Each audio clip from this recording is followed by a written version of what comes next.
When you think about that kind of that pull between how much do we invest in the actual Sunday services, or maybe you do Saturday and Sunday services versus that event, I tend to lean more heavier on the event. Remember, you've got a built-in marketing engine.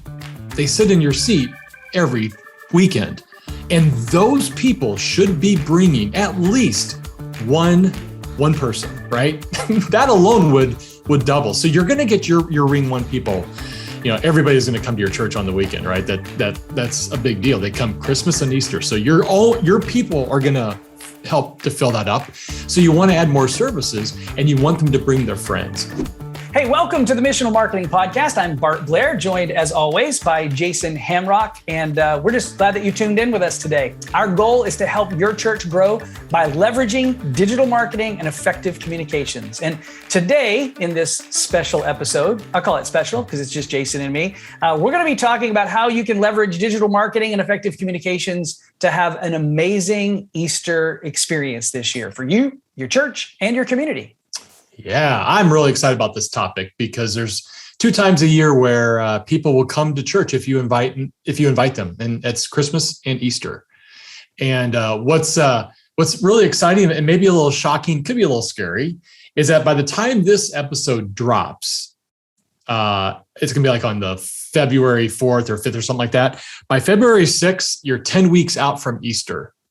So I hope that doesn't scare you too much, but you literally have 10 weeks to pull this off or less. Yeah, the clock is ticking. And, before we started recording, we said, why does it feel like Easter is coming so fast after Christmas this year? Because we actually have a little bit more time. But you know what?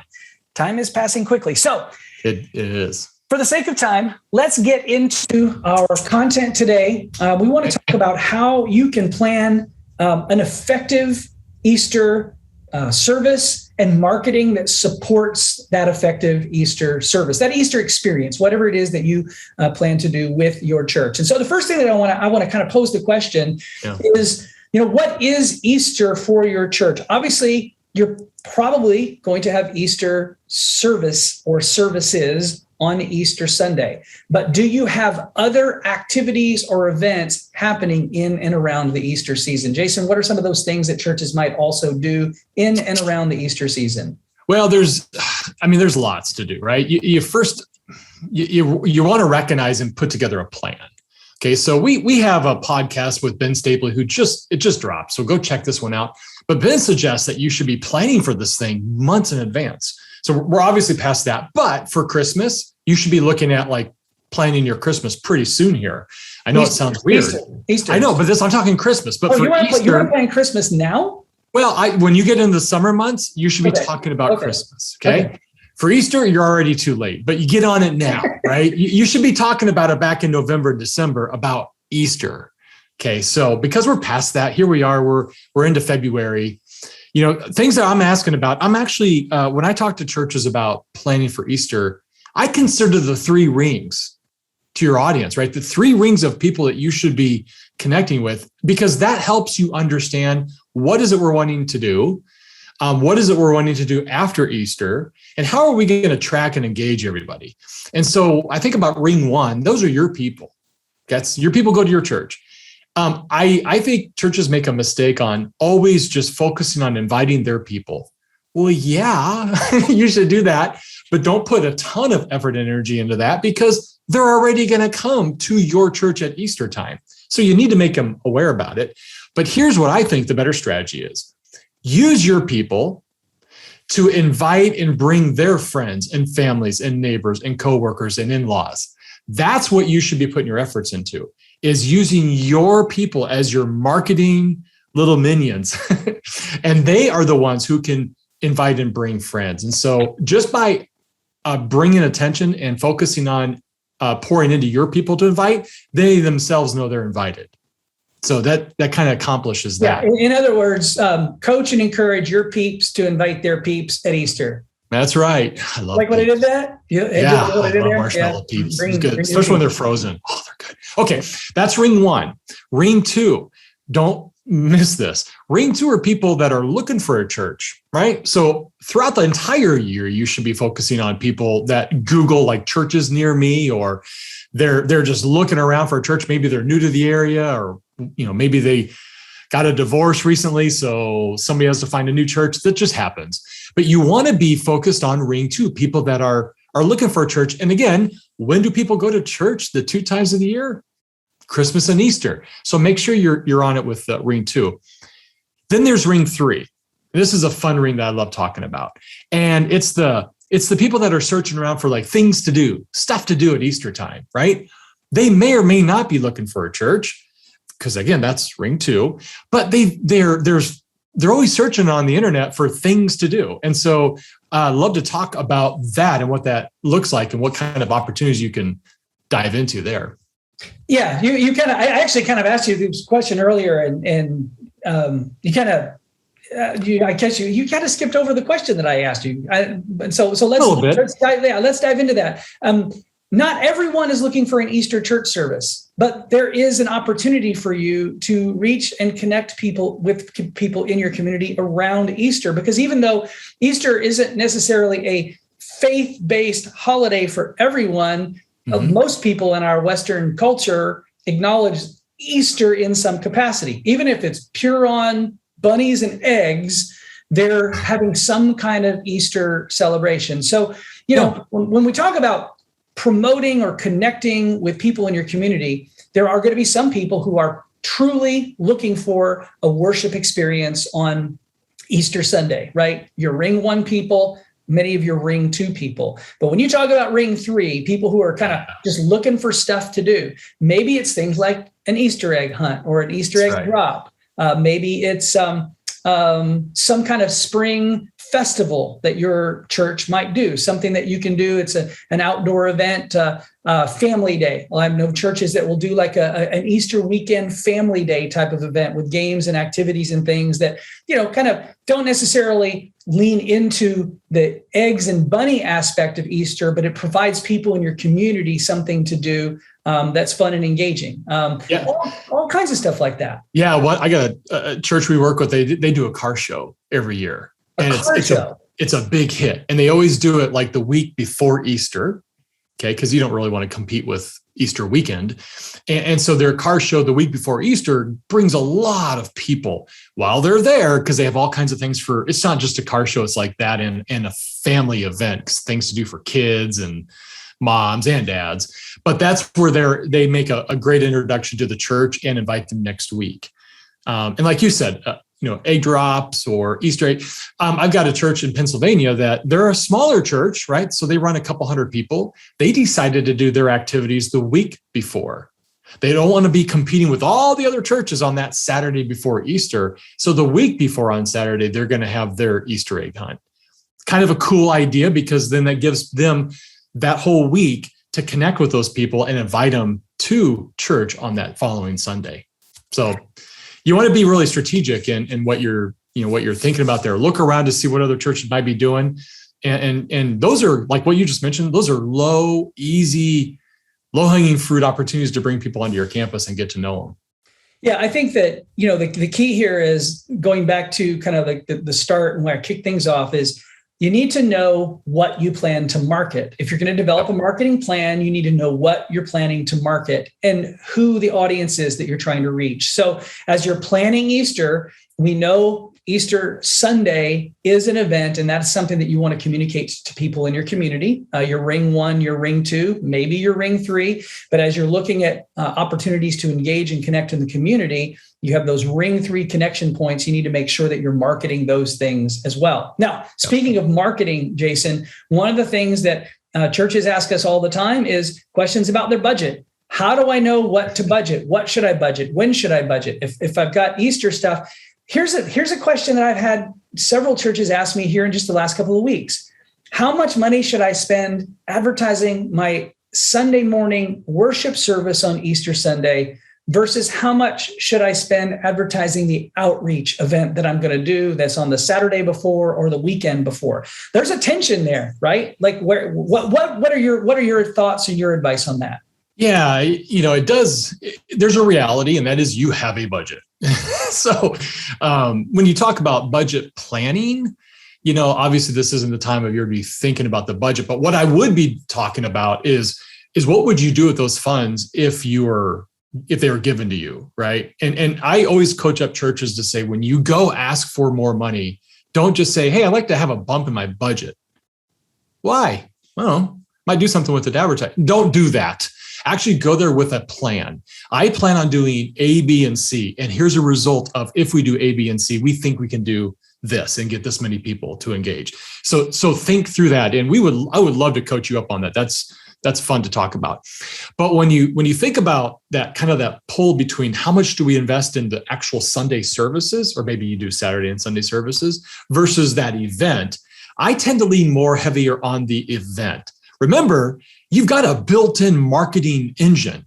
They sit in your seat every weekend. And those people should be bringing at least one person, right? That alone would double. So you're going to get your ring one people. Everybody's going to come to your church on the weekend, right? That's a big deal. They come Christmas and Easter. So your people are going to help to fill that up. So you want to add more services, and you want them to bring their friends. So, when I talk about that, you still want to advertise for it. So let's, on a percentage level, I might spend 30 to 40% advertising the weekend. And that's debatable on what you might want to spend there, plus the platforms. But then I would probably spend the rest of it inviting people to that fun, very easy to attend event that's not very threatening. You got to remember, if people are de-churched or unchurched, there's probably a reason. And so their first interaction with you just might be on the campus having a good time with the family. And they're like, oh, it's kind of a cool place. And these people seem normal, right? That might be the first step they need to take to go, let's go back, the next Sunday to Easter or sometime in the future. So I probably would break it up, maybe, 60-40 or 70-30.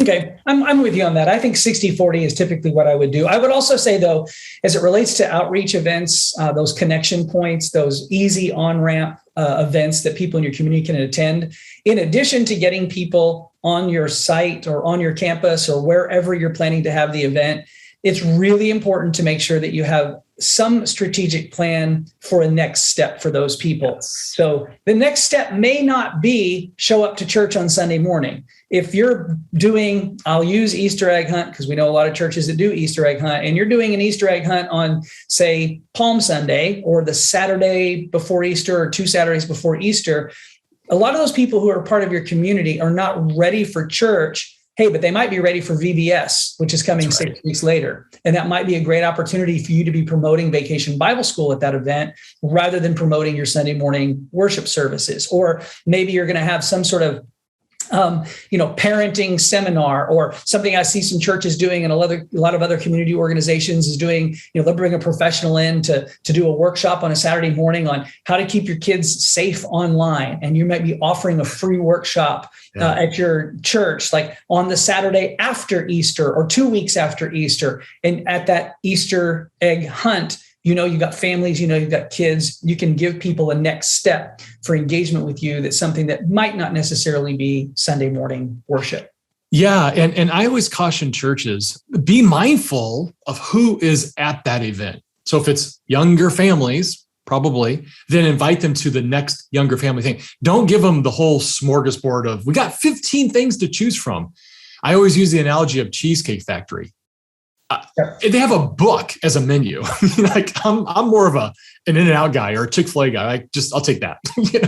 I think the same thing. If you give too many options, people are going to be like, nah, I'm not choosing any of it. But if you invite me to 1 or 2 things that are relevant to me, to my family, then yes, that's what you should be putting in their hands, or inviting them via email if you captured an email address to the next thing.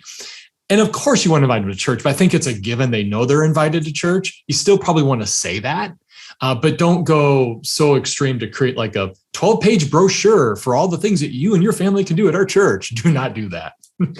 Yeah. And I do want to move on to the next point that we want to talk on, but I will say this. If you have 1,000 people show up at your Easter egg hunt on the Saturday before Easter, don't be disappointed when those people don't all show up at your church service on the Easter Sunday. It's normal. I'm just gonna leave that there. Okay, so 60-40 split, 50-50 split, 70-30 split. We've taken our budget. We know what we're going to market, what we're going to promote. The next question, Jason, is how am I going to market what I want to market? What are the methods? What are the platforms that are most effective for me when I'm trying to reach the people in my community?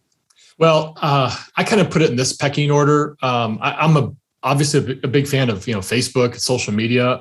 You should be advertising in that space.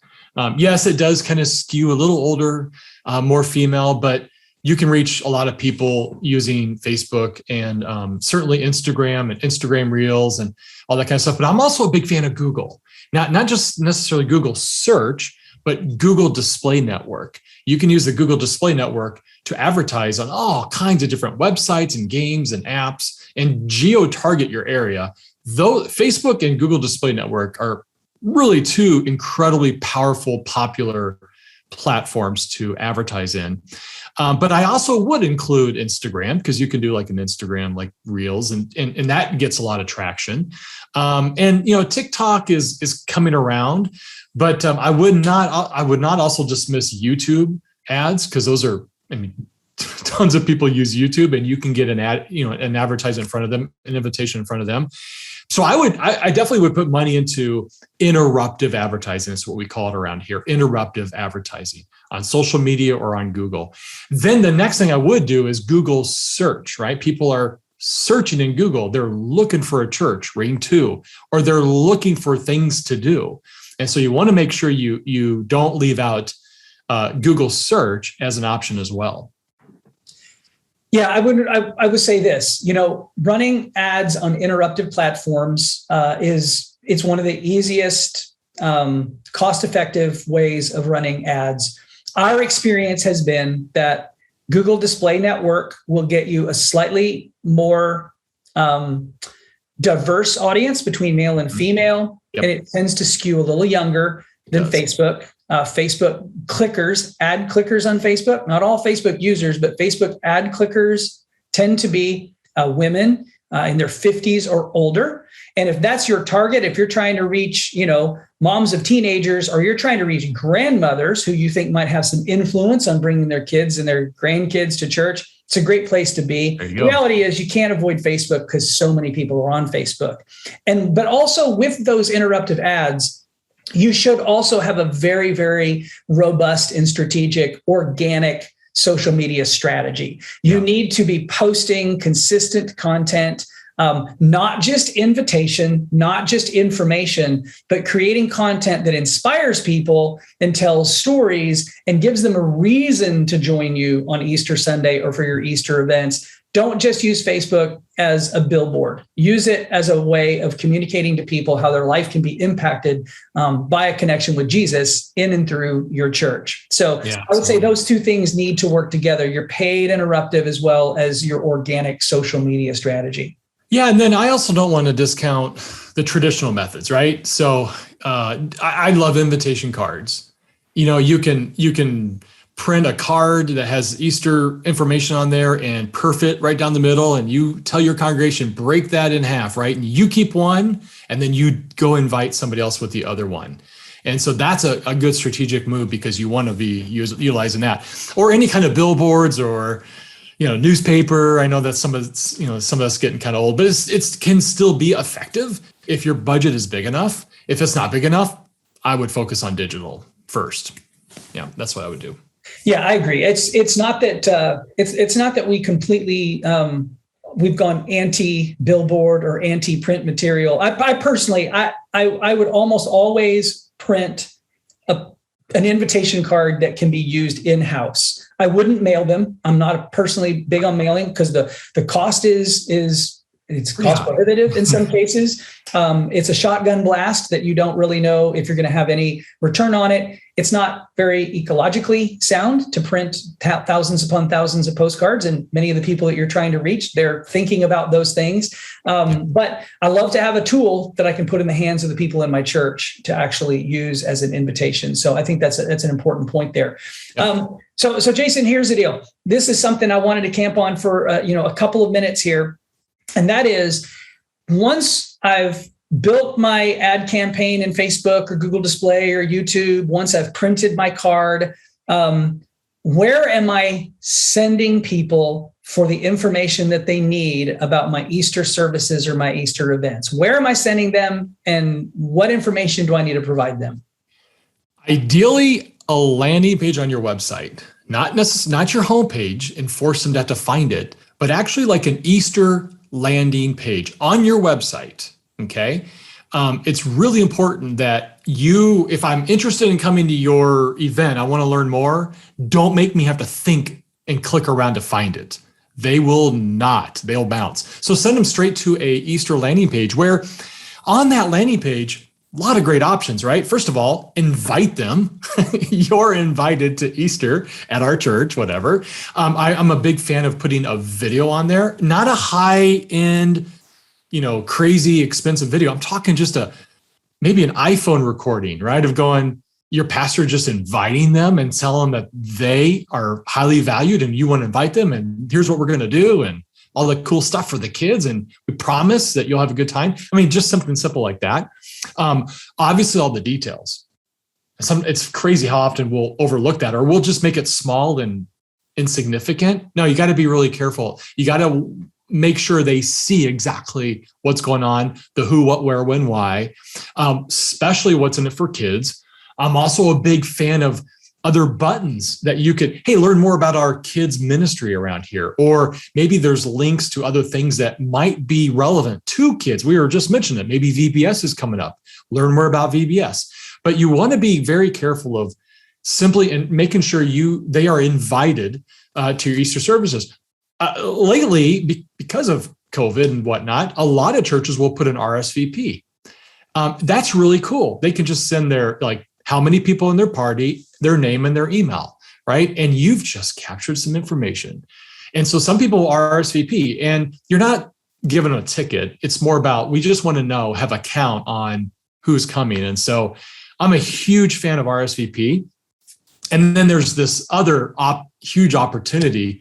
Bart, you can talk about it. It's this idea of creating somewhat of a little bit of gated content so they can download something that's of value to them, and you can advertise that. You want to talk about the kit?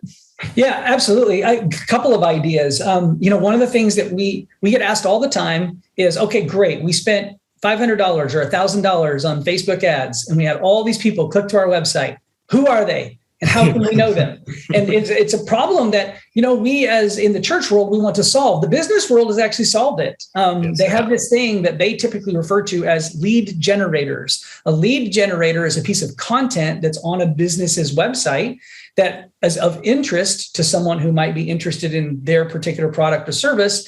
And you can download it in exchange for your name and your email address. Maybe you're looking for investing tips. And so you go to a website and there's hey, we've got, a PDF, a free PDF, and it's the top 10 investments that you should make if you're starting your retirement plan at the age of 50. Yep. I'm not saying that I've been on any of those websites lately, but maybe I have. And I want that information. So I'm going to give them my email address and my name so that I can get that PDF download. Well, we had a church that experimented with this at Christmas, and now we're seeing some churches explore more opportunities like this around Easter with things like maybe an activity kit like a PDF that maybe has some coloring pages or some Easter recipes or a list of activities or events in your community, including your own events that you're holding. And you have this on the landing page in exchange for an email address and a name. We can actually run those ads right through Facebook. So Facebook actually collects the information for you, and then you get those email addresses. I don't think I told you about this, Jason, but one of our church partners in Ohio has a Lent journal that they have produced. And during the Lenten season, they're actually running ads so that people can download the Lenten journal in exchange for their email address. Now, obviously, someone who's interested in this Lent journal is probably going to be somebody who might be interested in church already, or they're at least interested in practicing Lent or learning more about it. So they're already maybe spiritually open, maybe already a Christian person. Maybe. But as soon as the Lent season is done and they move to advertising Easter, they're going to change that download from the Lent journal right to an Easter activity kit, which would be something that would be engaging more to people who might not be ready for faith yet, but they want some Easter bunny coloring pages for their kids to color or what have you. So it's a great way for you to not just get clicks to your website, but get clicks from people who raise their hand and say, this is who I am, and I'm interested in this thing. And then from there, we want to build a nurture campaign and an email platform that sends them 3 or 4 or 5 emails, inviting them to upcoming events and other activities. We're not going to put them on our permanent e-news. No. We're going to email you every single week, kind of newsletter email list.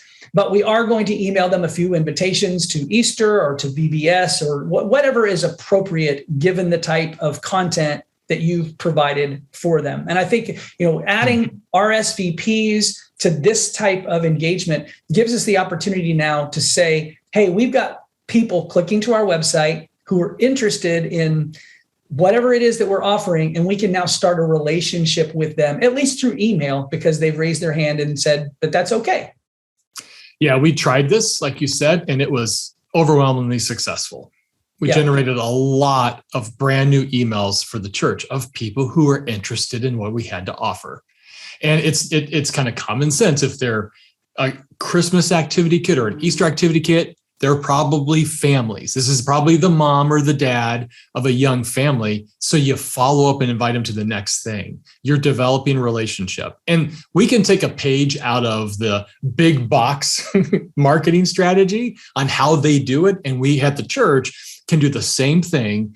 And I'll tell you what, this lead generator thing is, it's not a bad word. It's not a bad thing to do. It's actually connecting with people and inviting them to something that is incredibly meaningful, right? It's the most important thing you can be inviting them to, which is the next thing at your church, and to get them connected to Jesus. So hands down, that's you really want to be focused on doing something like that this year. Yeah, I think it's really it's really a great tool. And if you are listening to or watching this podcast and you have questions, make sure that you reach out to Jason or me, and we can dive into this in more detail with you to explain how it works and how your church might be able to use something like this. Okay, we're going to wrap up, but I have one bonus tip. Okay, can I give my bonus tip? I've been holding out on this. Okay, for all churches everywhere around the globe, always, always, always post your Easter events and your services on your Google My Business page, or what is now called your Google Business profile. Most of you aren't using your Google My Business for anything, but at the very least, you can create events in your Google My Business, and you can post your Easter services, Easter events, and Easter activities. And here's why this is important. Because when people get online and they Google things like Easter activities near me, your activity has a better chance showing up in those events, in those returns, those search returns, if you have posted your event on your Google My Business. It gives you better local SEO juice because Google loves it when you play in Google's sandbox. So do it. It doesn't cost you anything. And here's another thing that doesn't cost you anything. Speaking of RSVPs, post your event on platforms like Eventbrite and All Events. If they're free, you don't have to pay anything to post them there. And people use Eventbrite and All Events listings to find activities and things that are going on in their community. And you also will show up in Google search returns because those websites are optimized to show events and activities in the community when people are searching for events and activities in their community. Costs you nothing. This is what I call passive marketing. Just putting it on my Google My Business page, putting it on All Events, putting it on Eventbrite, and more people can find what I have to offer from my church as they're looking on the internet for stuff for their families to do, or places to worship, stuff like that. So that's my bonus tip. I hope that you will take it. Jason, any parting shots here? No, just get after it. This is the time of year. There's 2 times a year you want to have your game on. This is one of them. So if you ever need any help and any free advice, reach out to Bart or myself. We'd love to talk with you and give you some tips. So happy Easter. Absolutely. Hey, thanks so much for tuning in. If you've gotten all the way here to the end, we really appreciate that. If you haven't left a rating or review on whatever platform that you consume this content, we'd appreciate you doing that. And make sure that you subscribe so that you don't miss any of our other upcoming episodes. We appreciate you all. We know that the work that you're doing it's hard work sometimes. And we do pray for you. Believe it or not, we pray for our churches, the churches that we get a chance to work with, because we really want to see God's kingdom be built. And we know that the local church is really instrumental in that. So thanks again for tuning in. And until next time, this is Bart, and we're out.